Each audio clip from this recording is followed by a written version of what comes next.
고린도전서 13장 5절부터 6절까지 말씀을 읽겠습니다. 무례히 행하지 아니하며 자기의 유익을 구하지 아니하며 성내지 아니하며 악한 것을 생각하지 아니하며 불의를 기뻐하지 아니하며 진리와 함께 기뻐하고. 아멘. 오늘은 세 번째, 성내지 아니하며 라는 거예요. 사랑은 성내지 않는다라는 말씀이죠.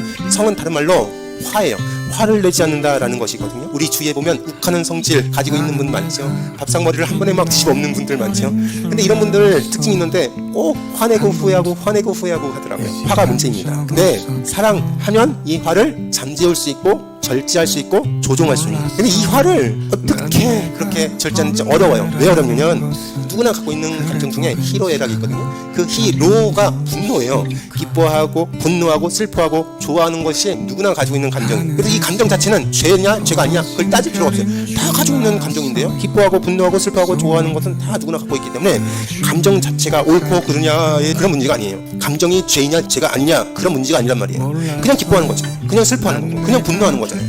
그래서 이 화 자체를 죄라고 생각하면 안 돼요. 근데 이 화가 났을 때 표현할 때가 죄가 되는 거예요. 근데 표현하기가 쉬워지지요. 화가 나요. 내 마음에 화가 난단 말입니다. 근데 그거를 행동으로서 얼굴 표정으로서 아니면 타인으로서 표현할 때 그게 죄가 되는 거예요. 화를 그냥 무작정 참으라 그러면 그게 화병이 나는 거죠. 심리적으로 굉장히 큰 병이에요. 그래서 하나님 말씀에 이런 말씀이 있어요. 에베소 4장 26절 27절 분을 내어도 죄를 짓지 말며 해가 지도록 분을 품지 말고 마귀에게 틈을 주지 말라. 아멘. 분을 내어도 분을 낸다라는 것은 자연스러운 거다라는 말씀이에요. 내 마음에 불의를 보고 화가 나는 건 어쩔 수 없어요. 주차장에 담배꽁초가 이만큼 쌓여있어요. 근데 그걸 보고 우각우각 하시는 분은 조금 문제가 있는 거잖아요. 그 담배꽁초 버리신 거를 보고 화가 나면 그게 자연스러운 거 아닙니까? 성경에 분을 내어도라는 말씀을 하였습니다. 그 분을 내는 것 자체가 우리의 감정이고 하나님께서 주신 희로애락이에요. 감정 중에 하나죠. 그런데 죄를 짓지 말래요. 그게 바로 표현하는 거거든요.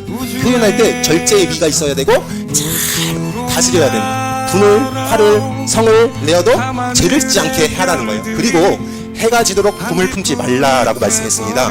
참 어렵지만 그 분이 하루 이상 가지 말라라는 것이죠. 잠자기 전에 부부싸움하면 손을 잡고 미안해 내가 미안했어 라는 말씀을 하라고 말씀하고 있어요. 하루를 넘기지 말라라는 말씀을 하고 있습니다. 또 마귀에게 틈을 주지 말라라는 말씀 속에는 분이 나면 성이 나면 화가 나면 마귀의 틈을 줄 수 있는 가능성이 많다 작다 많다라는 거죠. 우리가 화 자체는 분노 자체는 괜찮아요. 누구나 가지고 있는 감정 중에 하나이고 그리고 불의를 보면 화가 나야지 정상입니다. 그런데 성경은 우리에게 이렇게 말하고 있습니다. 사랑이라는 것은 분을 잘 조종하는 거다. 우리 오늘 살아갈 때 화가 나더라도 잘 조종할 수 있는 나의 감정을 잘 조종할 수 있는 슬기롭게 지혜롭게 조절할 수 있는 저와 여러분이 되길 주님의 이름으로 축원합니다. 화가 나면 하루를 넘기지 말라라고 했습니다. 화가 왜 날까요? 거절했다는 절망감, 거절감 때문에 또 상처받았기 때문에 억울한 누명을 씌웠기 때문에 아니면 불의를 보고 그런 일을 겪었을 때 그럴 때 화가 치밀어 화가 납니다.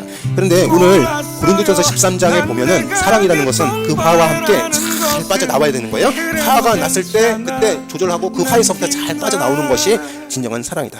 빨리 빠져나오는 것이 중요하다라는 말씀을 하고 있습니다. 화 나는 일이 생겨도 그 화를 잘 슬기롭게 삭힌 다음에 그 화에서 빨리 빠져나오면 그 사람은 진짜 사랑을 실천하는구나 라는 말씀을 오늘 말씀에서 알 수 있습니다. 두 번째, 사랑은 악한 것을 생각하지 않는다라는 것이죠. 내 안에 악한 것을 늘 생각하는 사람이 있어요. 그 악한 것을 늘 생각하는 사람 그러지 말라라는 거예요. 그게 사랑이다라는 말씀입니다. 악한 것을 하루 이틀 계속 몇 년이 가도 품고 있는 게 원한이에요. 원한을 품지 말라라고 했어요. 그게 사랑이라는 것이죠. 사랑은 화가 났지만 죄를 짓지 못하게 하고 동시에 원한을 품지 않는 것이 그게 진정한 사랑입니다. 원한을 품고 용서하지 못한 채 살아가는 사람들이 얼마나 많은지 모릅니다. 내 인생을 망가뜨린 사람, 그런 사람을 곱씹고 늘 생각해요. 내 인생을 망가뜨렸어. 저 사람 나에게 폭력을 행사했어. 저 사람을 용서할 수가 없어. 내 사업을 망가뜨렸어. 내 돈을 떼먹은 사람이야. 저 사람은 내 사업을 망가뜨리고 어렵게 만든 사람이야. 내가 보증 섰더니 그냥 도망가버린 사람이야. 이렇게 용서 못하고 있는 우리 마음이 원한을 품는 거고 악한 것을 늘 생각하는 것입니다. 여러분, 우리 인간관계에서 있어 이런 원한을 품는 것이 참 많이 있습니다. 때로는 인종차별로, 성차별로, 또 나에게 모욕을 준 것 때문에, 상처를 준 것 때문에 용서 못하는 사람들이 얼마나 많은지 모릅니다. 그런데 이 원한과 상처는 몇 가지 특징이 있는데 묵상하면 할수록 생각이 나는 게 특징이에요. 그러니까 나에게 상처를 준 사람이 있단 말이에요. 나에게 어떤 불합리함을 준 사람이 있어요. 그래서 내가 늘 생각한단 말이죠. 그런 사람일수록 늘 생각해요. 늘 저 사람이 나에게 그랬어, 몇 년도 몇 달 며칠 날에 나한테 그랬어 라고 생각한단 말이에요. 그런 생각에서 빠져나와야지만 오늘 우리에게 주신 말씀, 사랑은 악한 것을 생각하지 않는다 해서 빠져나올 수 있어요. 그런 함정에서 빠져나올 수 있단 말이죠. 용서 못한 사람들을, 원한을 있는 사람들을 간단하게 해결할 수 있는 방법은 그 생각에서 빨리 빠져나오면 되는데 말이에요. 자꾸 씩씩거립니다. 자꾸 화를 내요. 자꾸 생각에서 그림을 그리고 있어요. 그럼 점점 분노가 커지고 상처가 커지게 되어 있습니다. 또 하나 특징이 있는데, 저 상대방이 나한테 상처 준 것만 생각해요. 거꾸로 내가 상대방에게 상처 준 것은 까맣게 잊어버려요. 그런 사람들이 있단 말이죠. 내가 상대방에게 상처 준 것은 다 잊어버리고, 동시에 사랑을 덮는다라는 말은 내가 사랑을 그 사람에게 줘야 되고, 내가 상처 준 걸 생각해야 된다라는 것을 잊지 마십시오. 예수님께서 주기도문을 알려주셨거든요. 너희는 이렇게 기도하라 라고 기도의 모범을 보여주셨어요. 그래서 우리가 적어도 일주일에 한 번씩은 이 주기도문을 달달달 외우고 이런 식으로 기도합니다. 한번 읽어볼게요. 마태복음 6장 12절에는 이런 말씀이 있습니다. 우리가 우리에게 죄 지은 자를 사하여 준 것 같이 우리 죄를 사하여 주시옵고. 이것은 예수님이 모든 사람에게 너희는 하나님께 이렇게 기도해야 된다 라고 알려주신 기도예요. 이게 기도의 정석이거든요. 그래서 우리 예수 믿는 사람들은 다 이런 식으로 2000년 동안 기도해 왔어요. 어떻게 기도했냐면, 하나님 나를 용서해 주세요, 내 죄를 용서해 주세요 라고 기도했단 말이죠. 그런데 조건이 있어요. 어떻게 용서를 받을 수 있냐면, 우리가 우리에게 죄 지은 자를 사하여 준 것 같이 우리의 죄를 사하여 주셨고 라는 말씀을 하고 있단 말이죠. 그러니까 이 말이 무슨 말이냐면, 내가 죄 용서를 받고 싶으면 평소에 우리가 우리에게 죄를 용서한 것 같이 하나님 우리의 죄도 용서해 주세요 라는 거예요. 그러면 우리가 평소에 우리에게 용서해 준 게 없으면 우리는 용서받을 수 있다 없다? 없다라는 거잖아요. 그러니까 우리 동시적이에요. 우리가 남에게 용서해 줘야지만 동시적으로 하나님이 나를 용서해 준다라는 말씀이 예수님께서 알려주신 말씀이에요. 우리가 제사함을 받고 하나님의 용서함을 받으려면 우리가 우리에게 용서를 해 준 것 같이 하나님께서 나에게 용서를 해줄 수 있다. 여러분, 주위에서 나에게 부당하게 그러는 사람들을 오늘 용서하시길 바랍니다. 그 용서가 있잖아요. 참 억울한 상황이 있어도 여러분을 위해서 용서하시길 바랍니다. 여러분이 하나님께 용서받으려면 그 방법뿐이 없어요. 다시 한번 읽어볼게요. 마태복음 6장 12절 말씀입니다. 우리가 우리에게 죄 지은 자를 사하여 준 것 같이 우리의 죄를 사하여 주시옵고. 아멘. 나는 용서 받고 싶어요. 근데 나는 용서를 안 해. 그게 무슨 불합리한 거예요? 그게 무슨 법칙이에요? 나는 하나님께 용서를 다 받고 싶은 마음만 생겼고, 다른 사람이 나한테 죄 지은 것은 용서하기 싫어요. 그거는 앞뒤가 다르잖아요. 우리가 먼저 우리 주위에 나에게 법적으로 그리고 여러 가지 응당하지 않는 소문을 내고 그런 사람들을 그냥 덮어놔 주시고 사랑해 주시고, 그러면 하나님께서 나를 용서해 주신다라는 말씀을 잊지 마시는 여러분 되시길 바랍니다.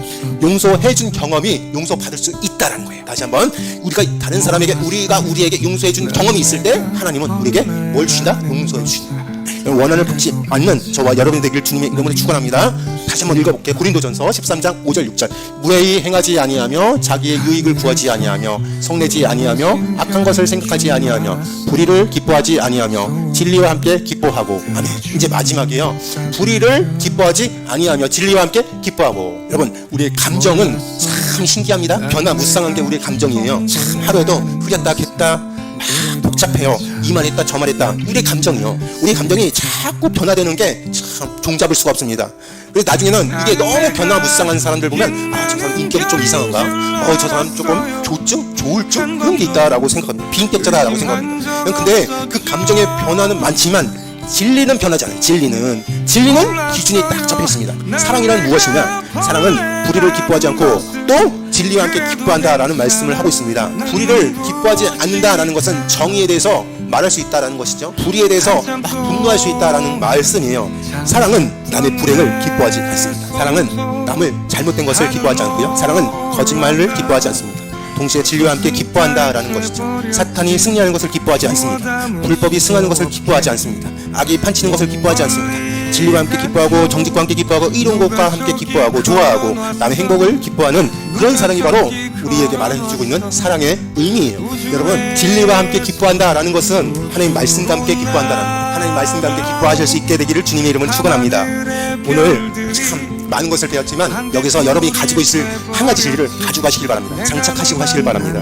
다시 한번 천천히 한번 읽어보려고 해요. 고린도전서 13장 5절 6절 천천히 나에게 주신 말씀이 무엇인지 한번 살펴보도록 하겠습니다. 그래서 오늘 이렇게 한번 살아보겠다라고 다짐하실 수 있게 되기를 바랍니다. 읽어볼게요.